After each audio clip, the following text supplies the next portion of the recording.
আসসালামু আলাইকুম। এটি কিন্তু আমাদের এই অধ্যায়ের দ্বিতীয় ক্লাস। এর আগে আমরা আরও একটা ক্লাস করেছি। তোমাদের যাদের স্বপ্ন হচ্ছে মেডিকেলে পড়ার, ভালো একটা ভার্সিটিতে পড়ার, বায়োলজির বেসিকটা শক্ত করার, জীববিজ্ঞান সম্বন্ধে কিছু জানার, এমনকি আমাদের যে দেহ আছে, মানুষ অ্যাজ এ হিউম্যান বিং নিজের সম্বন্ধে জানার, যাদের ইচ্ছা রয়েছে এবং ভালো একটা ভার্সিটিতে পড়ার ইচ্ছা রয়েছে, মেডিকেলে পড়ার ইচ্ছা রয়েছে, তাদের আমি অবশ্যই বলবো তোমরা যদি প্রথম ক্লাসটা না করে থাকো তাহলে অবশ্যই প্রথম ক্লাসটা করো। যদিও প্রথম ক্লাস থেকে আমাদের পরীক্ষায় সৃজনশীল প্রশ্ন আসার মতো খুব একটা প্রশ্ন নেই, তবে সেই বিষয়টা জানা খুবই দরকার। আর মূলত আজকের যে আমাদের ক্লাসটা, এখান থেকেই তোমাদের পরীক্ষায় যত ধরনের প্রশ্ন আসা সবগুলা হচ্ছে এই ক্লাসটার মধ্যেই। তো চলো আমরা দেরি না করে শুরু করি। এটা হচ্ছে আমাদের প্রথম গ নাম্বারের প্রশ্ন। তাহলে মনে রাখতে হবে প্রশ্নটা কি? প্রশ্ন হচ্ছে কি, অস্থির গঠন বর্ণনা করে। এটা হচ্ছে প্রথম গ নাম্বারের প্রশ্ন। তাহলে আমরা অস্থি সম্বন্ধে কি জানি? আসলে অস্থি হচ্ছে এক ধরনের রূপান্তরিত যোজক কলা। যোজক কলা বিভিন্ন ধরনের রয়েছে, যেমন রক্ত এক ধরনের যোজক কলা, আমাদের যে হাড় রয়েছে, হাড় বা অস্থি, এটাও যোজক কলা, এরপর তরুণাস্থি রয়েছে, এটাও যোজক কলা। তবে অস্থিটা কি? রূপান্তরিত যোজক কলা। তাহলে অস্থি সম্বন্ধে আমরা জানলাম হচ্ছে রূপান্তরিত যোজক কলা। এরপর অস্থি সম্বন্ধে আমরা আর কি জানি? অস্থি হচ্ছে মানবদেহের সবচেয়ে দৃঢ়, সবচেয়ে শক্ত এবং হচ্ছে ভঙ্গুর, যেটা ভেঙে যায় সাধারণত অ্যাক্সিডেন্ট করলে অথবা চেয়ার টেবিল থেকে পড়ে গেলে অনেক সময়ই আমাদের হাড় ভেঙে যায়। তাহলে সব রূপান্তরিত যোজক কলা এবং যেটা হচ্ছে কি দৃঢ়, মানবদেহের সবচেয়ে দৃঢ় কলা এবং হচ্ছে কি ভঙ্গুর, ভেঙে যায়। তাহলে এই অস্থি সম্বন্ধে আমরা টোটাল 3টা তথ্য জেনেছি। যে অস্থি হচ্ছে রূপান্তরিত যোজক কলা, সেটা হচ্ছে কি ভঙ্গুর, এবং এটা হচ্ছে মানবদেহের সবচেয়ে দৃঢ়। তাহলে আমাদের যদি প্রশ্ন আসে যে অস্থি কাকে বলে, তাহলে আমরা কি লিখব? অস্থি হচ্ছে রূপান্তরিত যোজক, মানবদেহের রূপান্তরিত যোজক কলা যা সর্বাপেক্ষা দৃঢ় এবং ভঙ্গুর, তাকে অস্থি বলা হয়। অথবা আমরা এভাবেও বলতে পারি, মানবদেহের সবচেয়ে দৃঢ় এবং ভঙ্গুর রূপান্তরিত যোজক কলাকে অস্থি বলা হয়। ব্যাস, এভাবে লিখতে পারি। আচ্ছা, এখন প্রশ্ন হতে পারে যে অস্থি, এগুলো আসলে কি দ্বারা তৈরি? যে অস্থি, তো প্রত্যেকটা অস্থির মধ্যে অবশ্যই অসংখ্য কোষ রয়েছে। এই কোষগুলাকে কি বলে? এই অস্থির কোষগুলাকে বলে হচ্ছে অস্টিওব্লাস্ট। এখান থেকে আমরা আরও একটা তথ্য পেলাম। তাহলে প্রশ্ন হতে পারে যে অস্টিওব্লাস্ট কি? অস্টিওব্লাস্ট হচ্ছে অস্থির কোষকে অস্টিওব্লাস্ট বলা হয়। আচ্ছা, এই যে কোষগুলা, এই অস্থির যে অস্টিওব্লাস্ট দ্বারা তৈরি সেটা বুঝলাম। এই কোষগুলোর মধ্যে কি থাকে আসলে, মানে কি ধরনের রাসায়নিক পদার্থ দ্বারা এই কোষগুলা তৈরি হয়? এই অস্থির মধ্যে যে রাসায়নিক পদার্থগুলো থাকে সেগুলো হচ্ছে সাধারণত হচ্ছে ফসফরাস, তারপর হচ্ছে সোডিয়াম, পটাশিয়াম এবং ক্যালসিয়ামের বিভিন্ন যৌগ। তাহলে অস্থির কোষগুলা বা অস্থি কি দ্বারা তৈরি? অস্থি হচ্ছে ফসফরাস, সোডিয়াম, পটাশিয়াম অথবা ক্যালসিয়ামের বিভিন্ন যৌগ দ্বারা তৈরি। আচ্ছা দেখো, আমাদের অস্থি মানে কি? আমাদের হাড় কি থাকে? তাহলে হাড়ের একটা আবরণ থাকে। এই যে হাড়ের যে আবরণ বা অস্থির যে আবরণ, এই আবরণটাকে কি বলে? অস্থির আবরণকে বলা হয় হচ্ছে কি পেরিঅস্টিয়াম। তাহলে অস্থির আবরণকে কি বলে? অস্থির আবরণকে বলা হয় হচ্ছে কি পেরিঅস্টিয়াম। আচ্ছা, এখন বলা যেতে পারে, আচ্ছা বলো তো অস্থি কত প্রকার হয়? অস্থি আসলে হয় 2 প্রকার। অস্থি কয় প্রকার? অস্থি হচ্ছে 2 প্রকার। একটা হচ্ছে স্পঞ্জি অস্থি আর একটা হচ্ছে দৃঢ় অস্থি। তাহলে অস্থি হচ্ছে কয় প্রকার? অস্থি আমরা এখান থেকে পেলাম হচ্ছে 2 প্রকার। কি? একটা হচ্ছে স্পঞ্জি অস্থি আর একটা হচ্ছে দৃঢ় অস্থি। আর আমরা যদি অস্থির উদাহরণ দিতে চাই তাহলে আমরা কিভাবে অস্থির উদাহরণ দিতে পারি? অস্থির উদাহরণ হচ্ছে যেমন হিউমেরাস, রেডিয়াস, আলনা, ফিমার, এগুলো হচ্ছে কি অস্থির উদাহরণ। তাহলে আমরা কি দিলাম? ফিমার।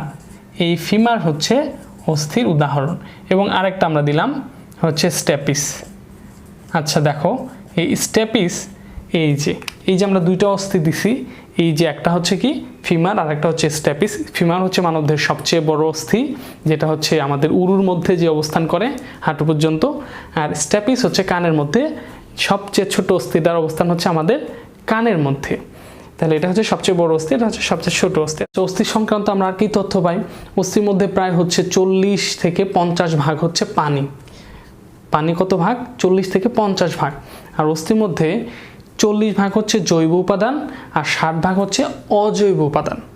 এবং অস্থি সংক্রান্ত মজার কিছু তথ্য, সেটা হচ্ছে আমাদের অস্থি কিন্তু বৃদ্ধি হয়, অস্থির বৃদ্ধিটা একটু বেশি বৃদ্ধি পায়।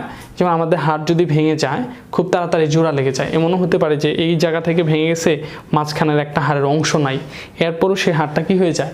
জয়েন্ট হয়ে যায়, কারণ অস্থি পর্যাপ্ত বৃদ্ধি পায়।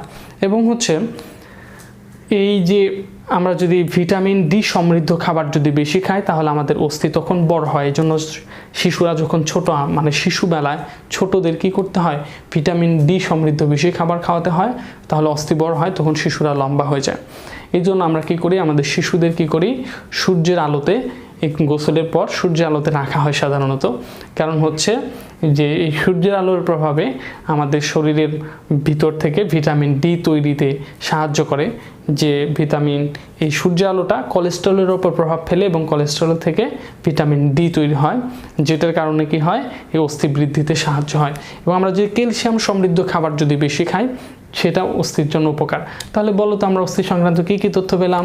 আমরা অস্থি সংক্রান্ত তথ্য পেলাম। আমরা যদি গ নাম্বারের প্রশ্ন আসে আমরা কিভাবে লিখব?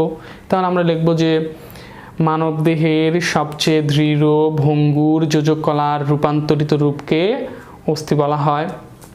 নিচে অস্থির বর্ণনা দেওয়া হলো।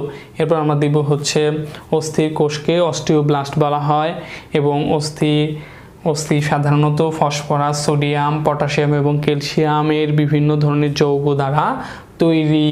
এরপর অস্থির যে আবরণ, এটাকে বলা হচ্ছে পেরিওস্টিয়াম। অস্থি সাধারণত দুই প্রকার হয়ে থাকে, সেটা হচ্ছে কি স্পঞ্জি অস্থি এবং দৃঢ় অস্থি। এরপর অস্থির মধ্যে 40 থেকে 50 ভাগ পানি থাকে। তারপর হচ্ছে অস্থির মধ্যে 40 ভাগ জৈব উপাদান এবং 60 ভাগ হচ্ছে অজৈব উপাদান। এবং হচ্ছে অস্থির বৃদ্ধিটা একটু বেশি দ্রুতগতি সম্পন্ন হয় এবং হচ্ছে ভিটামিন ডি এবং ক্যালসিয়াম সমৃদ্ধ খাবার বেশি খেলে অস্থি বড় হয়। এই জন্য ছোটদেরকে ভিটামিন ডি এবং ক্যালসিয়াম সমৃদ্ধ খাবার বেশি খাওয়াতে হয়। এই হচ্ছে অস্থির বর্ণনা। আর অস্থির আমরা উদাহরণ দিতে পারি, যেমন হচ্ছে ফিমার, স্ট্যাপিস, তারপরে হচ্ছে রেডিয়াস, হিউমেরাস, রেডিয়াস আলনা, এগুলো হচ্ছে কি অস্থির উদাহরণ। এই হচ্ছে আমাদের অস্থির বর্ণনা। আশা করি বুঝতে পেরেছো। এখন আমরা যেটা পড়বো সেটা হচ্ছে এই অধ্যায়ের দ্বিতীয় ইম্পর্টেন্ট গ নাম্বার প্রশ্ন, সেটা হচ্ছে কি তরুণাস্থির বর্ণনা। আমাদের অস্থি কি ছিল? অস্থি ছিল যোজক কলার রূপান্তরিত রূপ, কিন্তু আমাদের তরুণাস্থি হচ্ছে যোজক কলার ভিন্ন রূপ। এটা হচ্ছে আমরা বলতে পারি অস্থি এবং তরুণাস্থির সাথে একটা অমিল। অস্থি হচ্ছে রূপান্তরিত রূপ বা রূপান্তরিত যোজক কলা, তরুণাস্থি হচ্ছে যোজক কলার ভিন্ন রূপ। এরপর হচ্ছে অস্থি হচ্ছে কি নরম এবং হচ্ছে কি স্থিতিস্থাপক। আচ্ছা বলো তো স্থিতিস্থাপক কি? স্থিতিস্থাপক বিষয়টা হচ্ছে যেটাকে একটু শক্তি প্রয়োগ করলে, টানলে লম্বা হয় অথবা বাঁকাইলে বাঁকানো যায়। যেমন ধরো আমাদের নাকের যে তরুণাস্থিটা আছে, এটা দেখো এই যে নড়াইলে কিন্তু নড়ে, বাঁকানো যায় কিন্তু ভাঙে না। আবার এই যে এগুলা কি হয় না, ভাঙে না। তার মানে হচ্ছে যেটা লড়াইলে লড়ে না, তারপর বাঁকাইলে বাঁকে কিন্তু আবার পূর্ব অবস্থায় ফিরে আসে, এগুলাকে কি বলে? স্থিতিস্থাপক। তাহলে অস্থি হলো যোজক কলার ভিন্ন রূপ এবং হচ্ছে তরুণাস্থি হচ্ছে যোজক কলার ভিন্ন রূপ এবং হচ্ছে নরম এবং স্থিতিস্থাপক। আচ্ছা এখন আসা যাক যে তরুণাস্থির মধ্যে যে কোষগুলো আছে, কোষগুলাকে কি বলে? তরুণাস্থির কোষগুলাকে বলে হচ্ছে কন্ড্রিওব্লাস্ট। আচ্ছা একটা জিনিস অবশ্যই মনে রাখতে হবে যে তরুণাস্থির কোষকে কন্ড্রিওব্লাস্ট বলা হয়, তবে এটাকে কন্ড্রিওসাইটও বলা যায়। কন্ড্রিওব্লাস্টও বলা যায়, কন্ড্রিওসাইটও বলা যায়, কোনো সমস্যা নাই। এখন আসা যাক এই যে তরুণাস্থির কোষগুলা যে কন্ড্রিওব্লাস্ট, এগুলা কি রাসায়নিক পদার্থ দ্বারা তৈরি? এগুলা হচ্ছে কি দ্বারা তৈরি? এটা সাধারণত ক্যালসিয়ামের বিভিন্ন যৌগ দ্বারা তৈরি হচ্ছে কি তরুণাস্থি। আচ্ছা এরপর দেখো তরুণাস্থির আবরণ আছে, তাহলে তরুণাস্থির আবরণটা কি? তরুণাস্থির আবরণটা হচ্ছে কি পেরিকন্ডিয়াম। এরপর তরুণাস্থি কত প্রকার? তরুণাস্থি হচ্ছে 4 প্রকার। তরুণাস্থি কত প্রকার? তরুণাস্থি 4 প্রকার। আচ্ছা এটা কিন্তু তোমাদের বইয়ের মধ্যে নাই। তরুণাস্থি যে 4 প্রকার এটা কিন্তু তোমাদের বইয়ের মধ্যে নাই, তাও তোমাদের বলে রাখছি তরুণাস্থি হচ্ছে কয় প্রকার? চার প্রকার, একটা হচ্ছে স্বচ্ছ তরুণাস্থি, আরেকটা হচ্ছে শ্বেততন্তুময় তরুণাস্থি, পীততন্তুময় তরুণাস্থি, এবং আরেকটা তরুণাস্থি আছে, সেটা হচ্ছে ক্যালসিফয়েড তরুণাস্থি। আচ্ছা, এখন এই তরুণাস্থি আমরা উদাহরণ দিতে পারি কি, যেমন হচ্ছে কানের পিনা। আচ্ছা, তাহলে এই যে তরুণাস্থি সম্বন্ধে আর কি তথ্য আমরা পাই? তরুণাস্থি সম্বন্ধে আমরা তথ্য পাই হচ্ছে তরুণাস্থি থেকে এক ধরনের হালকা নীল বর্ণের তরল পদার্থ বের হয়, এটাকে কি বলে? কন্ড্রিন বলে। এই কন্ড্রিনের মধ্যে যে গহ্বর থাকে, এই গহ্বরগুলোকে ল্যাকুইনি বলে। এই কন্ড্রিনের মধ্যেই মূলত কন্ড্রিওব্লাস্ট বা তরুণাস্থি কোষগুলো থাকে। আর হচ্ছে এই তরুণাস্থি কোথায় কোথায় থাকে? তরুণাস্থি থাকে যেখানে অস্থি থাকে, অস্থিগুলার অগ্রভাগে সাধারণত তরুণাস্থি থাকে। এছাড়াও নাকের এই যে আমাদের নাকের যে হাড়টা, এটাও তরুণাস্থি, কানের পিনা এটাও তরুণাস্থি। মজার একটা বিষয় জানো, যে বিষয়টা তোমাদের বইয়ে হয়তো নাই, এরপর আমি বলি, সেটা হচ্ছে এই যে তরুণাস্থির যে কোষগুলা রয়েছে, এগুলোর মধ্যে স্নায়ুতন্ত্র নাই। আমাদের যে স্নায়ু কোষ যে আছে, এই স্নায়ু কোষ কিন্তু তরুণাস্থির মধ্যে থাকে না। এই জন্য আমাদের তরুণাস্থি যদি ভেঙে যায়, তাহলে আমরা কোনো ধরনের ব্যথা পাই না। তরুণাস্থি ভেঙে গেলে তুমি একদম ব্যথা পাবা না। তবে যদি মাংসপেশি, তারপর হচ্ছে যদি টেন্ডন এবং মাংসপেশি যদি ক্ষতিগ্রস্ত হয়, তাহলে সেটার জন্য যে ব্যথা পাওয়া, সেটা ব্যথা পাবো। তবে এমনিতে তরুণাস্থি ভেঙে গেলে আমরা ব্যথা পাবো না, কারণ হচ্ছে তরুণাস্থির মধ্যে কোনো ধরনের স্নায়ুকোষ থাকে না। আচ্ছা, এই হচ্ছে আমরা, তাহলে বলো তো আমরা তরুণাস্থি সম্বন্ধে কি তথ্য জানলাম? তরুণাস্থি সম্বন্ধে আমরা জানলাম হচ্ছে যোজক কলার ভিন্ন রূপ, নরম এবং স্থিতিস্থাপক, যেটা সহজে ভাঙে না, এবং হচ্ছে তরুণাস্থি কোষকে কন্ড্রিওব্লাস্ট বলা হয়। তরুণাস্থি সাধারণত ক্যালসিয়ামের যে যৌগগুলা দ্বারা তৈরি হয়। তরুণাস্থির যে আবরণ থাকে সেটাকে পেরিকন্ড্রিয়াম বলে। তরুণাস্থি 4 প্রকারের হয়ে থাকে, এবং কানের পিনা, নাকের এই যে এইটা, এরপর হচ্ছে অস্থির অগ্রভাগে তরুণাস্থিগুলো অবস্থান করে। এছাড়া আমরা কি জানলাম, যে তরুণাস্থি থেকে এক ধরনের তরল পদার্থ বের হয় হালকা নীল বর্ণের, যেটাকে কন্ডিন বলে। কন্ডিনের মধ্যে গহ্বর থাকে, এটাকে ল্যাকিউনি বলে। এরপর হচ্ছে কন্ডিনের মধ্যে আসলে কন্ড্রিওসাইটগুলা বা তরুণাস্থি কোষগুলা অবস্থান করে। আর এই তো তরুণাস্থির বর্ণনা আশা করি পারবা। দেখো, মজার একটা বিষয়, আমাদের যে পরবর্তী যে প্রশ্নটা, সেটি হচ্ছে কি অস্থি এবং তরুণাস্থির পার্থক্য। দেখো, আমরা কিন্তু সেভাবেই পড়েছি, এখন আমাদের কোনো চিন্তা নাই। জাস্ট সিম্পলি যদি আমরা চিন্তা করি, এই পার্থক্যটা কিন্তু অলরেডি আমাদের সাজানো হয়ে গেছে। এই যে একটা পার্থক্য, এই যে একটা পার্থক্য, এই যে একটা পার্থক্য, এই যে একটা পার্থক্য, এই যে একটা, এই যে আমাদের কিন্তু পার্থক্য হয়ে গেছে। কিভাবে হলো পার্থক্য? দেখো, আমরা একটু সাজাই এবং আমরা একটু বলার চেষ্টা করি। দেখো, এই হলো অস্থি, এই হচ্ছে তরুণাস্থি। তাহলে দেখো, অস্থি হচ্ছে যোজক কলার রূপান্তরিত রূপ, দৃঢ় এবং ভঙ্গুর, আর তরুণাস্থি হচ্ছে যোজক কলার ভিন্ন রূপ, নরম এবং স্থিতিস্থাপক। অস্থির কোষকে অস্টিওব্লাস্ট বলে, তরুণাস্থির কোষকে কন্ড্রিওব্লাস্ট বলে। তারপরে হচ্ছে অস্থির কোষগুলো হচ্ছে ফসফরাস, সোডিয়াম, পটাশিয়াম, ক্যালসিয়ামের বিভিন্ন ধরনের যৌগ দ্বারা তৈরি। আর তরুণাস্থির কোষগুলো হচ্ছে ক্যালসিয়ামের বিভিন্ন যৌগ দ্বারা তৈরি, ক্যালসিয়ামের যৌগ দ্বারা তৈরি। অস্থির আবরণকে পেরিওস্টিয়াম বলে, তরুণাস্থির আবরণকে পেরিকন্ড্রিয়াম বলে। তারপর হচ্ছে অস্থি হলো 2 প্রকার, আর তরুণাস্থি হচ্ছে কয় প্রকার? 4 প্রকার। আর উদাহরণ হচ্ছে কি ফিমার, স্ট্যাপিস, আর তরুণাস্থির উদাহরণ হচ্ছে কানের পিনা। এরপরে দেখো, আরও একটা তথ্য আমরা কিন্তু দিতে পারি, যেটা আমাদের বইয়ের মধ্যে নাই।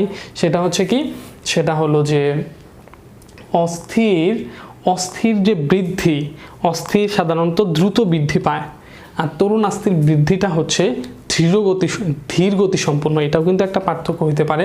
তাহলে পার্থক্যটা আমরা এই জায়গাতে লিখতে পারি যে এদের বৃদ্ধি কি